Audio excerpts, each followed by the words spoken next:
رات کی قسم جب وہ چھا جائے اور دن کی قسم جب وہ روشن ہو جائے، اور اس ذات کی قسم جس نے نر اور مادہ پیدا کیے کہ تم لوگوں کی کوشش طرح طرح کی ہے۔ سو جس نے اللہ کے رستے میں مال دیا اور پرہیزگاری کی اور بہترین بات یعنی کلمہ توحید کو سچ جانا،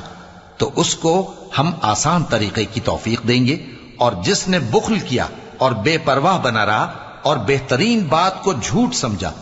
تو ہم اسے رفتہ رفتہ سختی میں پہنچا دیں گے،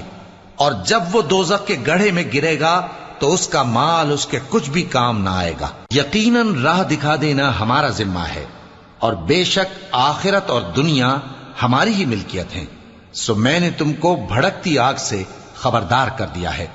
اس میں وہی داخل ہوگا جو بڑا بدبخت ہے، جس نے جھٹلایا اور منہ پھیرا، اور جو بڑا پرہیزگار ہے